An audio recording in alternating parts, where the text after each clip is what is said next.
Batter through the heavens की एक और न्यू वीडियो में आपका स्वागत है। पिछले एपिसोड में हमने देखा था शियोयन अपने स्काई डेमन पपेट की हेल्प से याओ लियांग और हुआजोंग की मार मार कर हालत खराब कर दे रहा था। याओ लियांग दाओकी में शियोयन से ज्यादा पावरफुल होने के बावजूद भी शियोयन को हरा नहीं पा रहा था, इसीलिए वो फ्रस्ट्रेट होकर एक सीक्रेट टेक्निक इस्तेमाल करता है, की ट्रांसफॉर्मेशन वर्ल्ड फॉर्मेशन, और इससे वहाँ पर एक बड़ा सा फ्लावर फॉर्मेशन बनता है। अब आगे तो एपिसोड बिल्कुल उसी सीन से स्टार्ट होती है। याओ लियांग के इस खतरनाक फॉर्मेशन से आसमान पूरी तरह से डार्क रेड हो जाता है। शियोयन जो यहाँ पर स्काई फायर 3 मिस्ट्रेस चेंज को समन करा था, उसे उसकी पावर बहुत ही ज्यादा बढ़ गई थी और इसीलिए वो आराम से याओ लियांग के इस फॉर्मेशन को देख रहा था। याओ लियांग का फॉर्मेशन इतना ज्यादा स्ट्रॉन्ग था कि इससे फ्लावर सेट का एटमॉस्फेयर पूरी तरह से बिगड़ जाता है। भूकंप जैसी आने लगती है, एनर्जी इतना ज्यादा बढ़ जाता है कि फ्लावर सेट के जो कमजोर डिसाइपल्स हैं वो इसकी वजह से इंजर्ड होने लगते हैं। पर क्योंकि याओ लियांग ने कहा था कि मुझे ये फाइट जल्दी खत्म करनी है, शियोयन उसकी इस बात को जवाब देते हुए कहता है जल्दी खत्म करनी है, ठीक है इसे खत्म करते हैं मेरे फायर के साथ। शियोयन एक हाथ बढ़ाता है और शियोयन की हेवनली फ्लेम उसके कलाइयों में आती है। ये देखकर याओ लियांग शॉक्ड हो जाता है, पर अगले ही पल शियोयन अपना दूसरा हाथ बढ़ाता है और उसके हाथ में एक और हेवनली फ्लेम आ जाती है, जिसके बाद तीसरा हेवनली फ्लेम और फिर उसके फोरहेड में मास्टर यालाओ का बोन चिलिंग फ्लेम आता है। यह नजारा देखकर सभी लोग शॉक्ड थे। शियोयन जो ये फ्लेम मंत्रा टेक्निक का इस्तेमाल करता है, ये तो इस दुनिया में किसी के भी पास नहीं है, इसीलिए हमेशा ही जब भी लोग ये चीज शियोयन के साथ देखते हैं वो लोग पूरी तरह से हैरान रह जाते हैं कि कैसे एक पर्सन मल्टीपल हेवनली फ्लेम्स को कंट्रोल कर रहा है। पर शियोयन ने तो अभी खेल शुरू ही किया था। यहाँ ये 4 हेवनली फ्लेम को फिर एक साथ मिलाने लगता है। शियोयन यहाँ पर प्लान कर रहा है कि वो एंग्री बुद्धा लोटस अटैक तैयार करे। अब फ्लेम्स के फ्यूजन से बनने वाला एंग्री बुद्धा लोटस अटैक कितना ज्यादा पावरफुल होता है ये तो हम सभी जानते हैं, और इस फ्यूजन से हम देखते हैं यहाँ का एटमॉस्फेयर और भी ज्यादा बिगड़ जाता है। बादलों में शियोयन के हेवनली फ्लेम्स के कलर छा जाते हैं और एक बड़ा सा तूफान बनने लगता है। दूर से लोग ये नजारा देखकर पूरी तरह से हैरान थे, क्योंकि इन दोनों पर्सन के सामने दो बहुत ही ज्यादा पावरफुल अटैक एक दूसरे को मारने के लिए तैयार थे। हम लोगों को यूनियन को दिखाया जाता है। यूनियन शियोयन को देखती है। शियोयन वही फ्लावर लोटस समनिंग कर रहा है। यूनियन को अभी भी याद है कि शियोयन ने इस अटैक से कितनी बड़ी तबाही मचाई थी। इसी वजह से यूनियन भी घबराते हुए कहती है, शियोयन क्या तुम इस चीज को दोबारा इस्तेमाल करने वाले हो? ऑफ कोर्स ये बहुत धीरे से कह रही थी और यूनियन की बात शियोयन तक पहुंच नहीं रही थी। फिर हम लोगों को फ्लावर सेट के एल्डर्स को दिखाया जाता है, जो कि शियोयन के इस फ्यूजन को देखकर पूरी तरह से हैरान होते हुए शियोयन की ओर देखकर कह रही है, ये लड़का हेवनली फ्लेम को कंबाइन कर सकता है। ये चीज सच में बहुत ही ज्यादा हार्ट ब्रेकिंग, काबिले तारीफ और बहुत ही ज्यादा अमेजिंग है। सच में ये लड़का एक बान सिंह का डिसाइपल होने के लायक है। हम लोग देखते हैं शियोयन अपने दाओजुन के 5 स्टार लेवल की पावर का इस्तेमाल करके चारों फ्लेम को बहुत ही जल्द फ्यूज कर लेता है, और थोड़ी ही देर बाद शियोयन के कलाई में शियोयन का angry Buddha lotus attack beautiful तरीके से तैयार हो जाता है। शियोयन अपने हाथों को उठाते हुए लोटस के साइज को बढ़ाता है। इनॉर्मस एनर्जी लोटस से बाहर निकलती है। एनर्जी इतनी ज्यादा टेरिफाइंग थी कि जैसे ही ये याओ लियांग इस चीज का एहसास करता है उसकी रूह कांप जाती है। उसे एक घबराहट सी फील होती है। पर क्योंकि ये भी दाओजुन के 6 स्टार लेवल पर है, तो मैं आपको बता दूं कि ये उस तियानजुन जाय सिंह से भी ज्यादा ताकतवर है। इसी वजह से ये शियोयन के इस एंग्री बुद्धा लोटस अटैक से इतनी आसानी से हार नहीं मानने वाला है। शियोयन अपने एंग्री बुद्धा लोटस अटैक की एनर्जी को इस पूरे जगह में फैला रहा है, जिससे ये पूरी जगह चमक रही है, और जो शियोयन के दुश्मन है उनके मन में शियोयन के लिए डर बैठ रहा है। यूनियन पर शियोयन को ऐसे देखकर अब खुश हो रही है, कहने लग रही है, शियोयन मुझे याद है किस तरह से तुम फाइट करते थे, कैसे तुमने स्ट्रगल करा, और अब तुम्हारी उसी स्ट्रगल की वजह से तुम्हारी स्ट्रेंथ इतनी ज्यादा स्ट्रॉन्ग बन गई है कि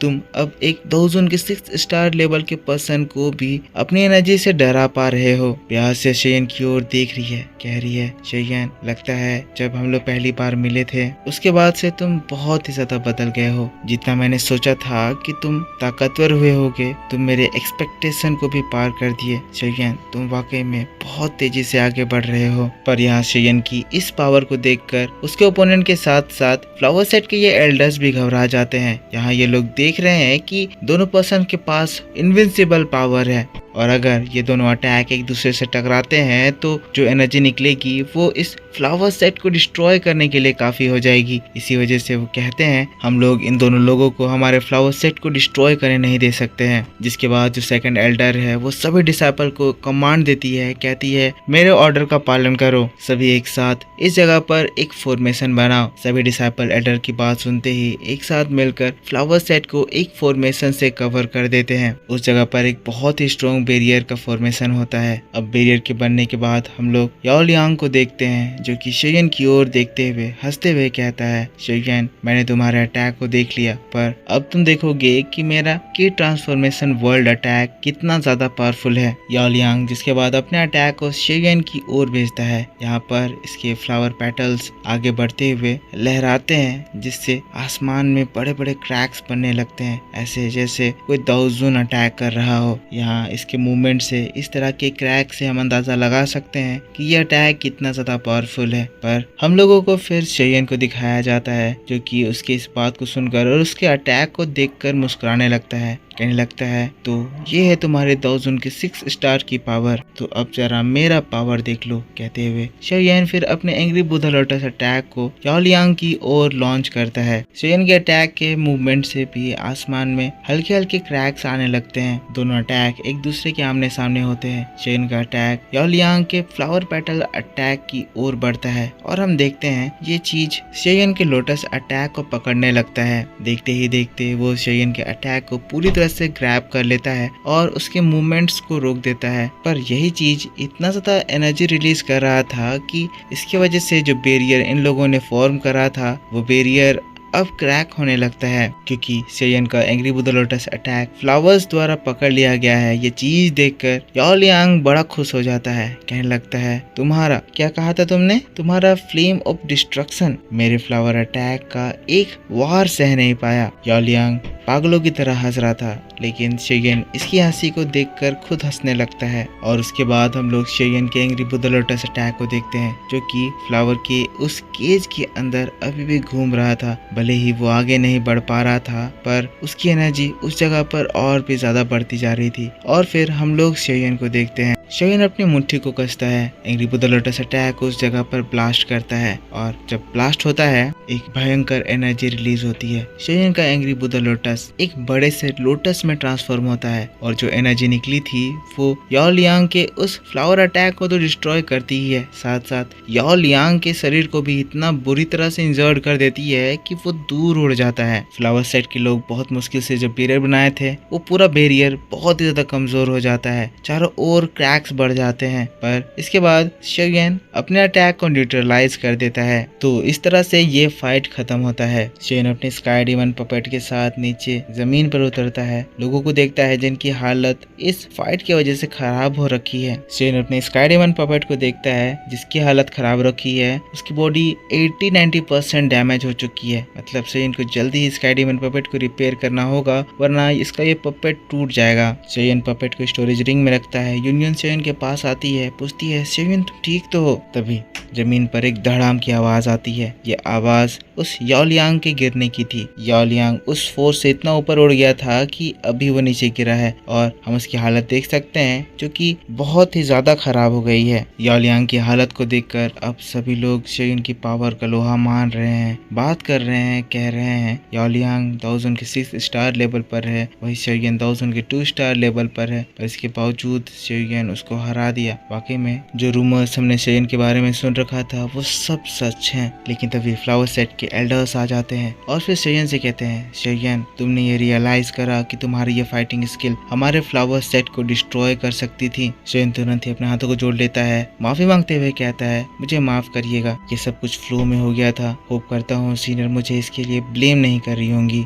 सेकंड एल्डर कहती है शेयन मैं तुम्हारे 4 स्टार पवेलियन और तुम्हारे टीचर हाफ सेंट चाओलाओ की वजह से इस मैटर को जाने दे रही हूँ, पर रही बात मिस हुआ की तो मिस हुआ, तुम हार चुकी हो और जैसा कि तुम लोगों ने एग्री करा था अब तुम सेक्ट लीडर का जेड टोकन यूनियन के हवाले कर दो, क्योंकि अब यूनियन फ्लावर सेट के लीडर बनने वाली है। हुआजोंग उस जेड को देखने लगती है, इमोशनल हो रही होती है, जिसको देखकर यूनियन कहने लगती है, एल्डर मुझे फ्लावर सेट का सेक्ट लीडर नहीं बनना है, आप मिस हुआ को ही इसका सेक्ट लीडर रहने दीजिए। मिस हुआ ने हमारे फ्लावर सेट के लिए बहुत सारे कंट्रीब्यूशन करे हैं और वो ये पोजीशन डिजर्व करती हैं। पर यूनियन की बात को सुनने के बावजूद भी फर्स्ट एल्डर अपनी पावर का यूज करके मिस हुआ के हाथों से वो जेड ले लेती है, जिसके बाद खुद अपने हाथों से जेड को यूनियन के हाथों में थमाती है। कहती है, यूनियन रख लो, हमारे ओल्ड मास्टर ने तुम्हारे अंदर कुछ तो देखा, उनका विजन गलत नहीं हो सकता है। हमारी लेडी हुआ ने तुम्हें इस फ्लावर सेट का सेक्ट लीडर बनाया था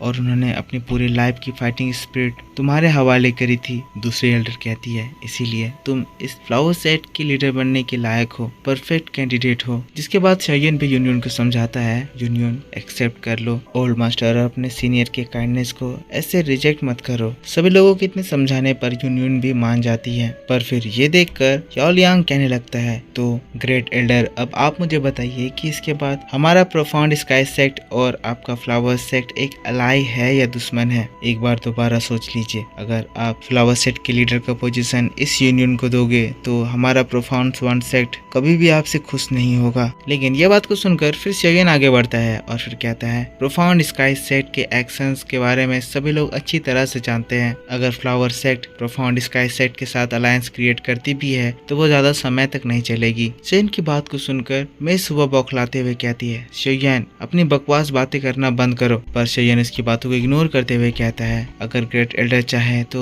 मैं आपके सामने एक प्रस्ताव रखता हूँ। यूनियन के यहाँ के लीडर बनने के बाद हमारा फॉलन स्टार पवेलियन और आपका फ्लावर सेक्ट एक एलाय बन सकता है। शेयन की बात को सुनकर फ्लावर सेक्ट के लोग खुश हो जाते हैं। फिर ग्रेट एल्डर कहती है, शेयन तुम्हारे फॉलन स्टार पवेलियन के बारे में तो अब पूरा सेंट्रल प्लेन जानता है और तुम्हारे साथ दोस्ती कौन नहीं करना चाहता होगा। अगर हमारा फ्लावर सेक्ट तुम्हारे फॉलन स्टार पवेलियन के साथ एक अलायंस क्रिएट करता है तो इससे बढ़िया और कुछ भी बात नहीं हो सकती है। तो इस तरह से वो लोग शेयन के प्रपोजल को एक्सेप्ट करते हैं। पर यह बात को सुनकर याओ लियांग गुस्सा आ जाता है। कहता है, तो अगर ग्रेट एल्डर ने अपना मन बना ही लिया है तो मैं आपसे कहना चाहता हूँ कि आप लोग अपने इस डिसीजन को आगे जाकर रिग्रेट करोगे। सेकंड एल्डर कहती है, हम रिग्रेट करें या ना करें ये चीज बताने वाले तुम आउटसाइडर कोई नहीं हो। याओ लियांग बहुत ही ज्यादा कमजोर था, बहुत ज्यादा इंजर्ड था, हाफ रहा था, पर क्योंकि मिस हुआ उसको पसंद करती थी इसीलिए वो उसको संभालने के लिए पड़ती है। पर क्योंकि याओ लियांग मिस हुआ का फायदा उठा रहा था, वो कहने लगता है, अगर तुम्हारा flower sect fallen star pavilion के साथ अलायंस बनाता है तो मैं भी हमारे इस रिलेशनशिप को यहीं पर खत्म करता हूँ और मैं तुम सभी लोगों से कहता हूँ, मेरा प्रोफाउंड स्काई सेक्ट इस बात का बदला तुम लोगों से जरूर लेगा। याओ लियांग वहाँ से जाने लगता है। मिस हुआ उसको रोकने लगती है पर याओ लियांग उसकी कोई भी बात नहीं सुनता है, उसे धक्का मारते हुए वहाँ से चला जाता है और मिस हुआ इस धोखा से पूरी तरह से टूट जाती है। पर इसके बाद हमें दोनों एल्डर्स को दिखाया जाता है जो कि यूनियन के पास जाते हुए सभी के सामने अनाउंसमेंट करती है। कहती है, आज से यूनियन हमारे फ्लावर सेट की न्यू जनरेशन की लीडर है और इसीलिए अब से हमारा फ्लावर सेट लीडर यूनियन की सारे ऑर्डर्स को फॉलो करेगा और जो भी इनके ऑर्डर्स को फॉलो नहीं करेगा वो हमारा दुश्मन माना जाएगा या उसे हमारे फ्लावर सेट से निकाल दिया जाएगा। जिसके बाद सभी लोग एक साथ यूनियन के सामने झुक जाते हैं और फिर अपने नए लीडर को ग्रीट करते हैं। इसी के साथ यूनियन फ्लावर सेट की लीडर बनती है जो कि उसे शेयन ने बनाया था, इसीलिए वो शेयन को देखने लगती है। शेयन ने जियामा एम्पायर में उसका किंगडम उजाड़ा था और शेयन ने इस सेंट्रल प्लेन में उसके लिए इतना बड़ा किंगडम बना दिया। यूनियन खुश हो ही रही थी पर तभी अचानक से यूनियन को चक्कर आने लगता है, वो बेहोश होने लगती है और अगले ही पल गिर जाती है। और इसी बात के साथ बैटल थ्रू द हेवंस का ये एपिसोड इसी जगह पर खत्म हो जाता है। तो मेरे दोस्तों, आप मुझको बताओ कि आपको ये एक्सप्लेनेशन कैसा लगा। वीडियो अगर आपको पसंद आया है तो इसके ऊपर एक लाइक जरूर कर देना, कमेंट करके बताना कि एक्सप्लेनेशन कैसा था। और अगर आपने इसका पिछला एपिसोड नहीं देखा है तो उसे भी जाकर देख लेना। इसका नेक्स्ट एपिसोड मैं आपके लिए आज ही मेरे इसी चैनल पर लेकर आऊंगा, जिसकी वीडियो आपको शाम को देखने को मिलेगी। वो एक नोबल एक्सप्लेनेशन होगा। अगर आपको वो चीज देखना है तो नीचे कमेंट में जरूर बताना और उसे देखने के लिए इस वीडियो पे जम कर सपोर्ट दिखाना। तो ज्यादा से ज्यादा like and share and comment करो। मिलता हूँ मैं आपसे नेक्स्ट वीडियो में। Take care, bye bye and thanks for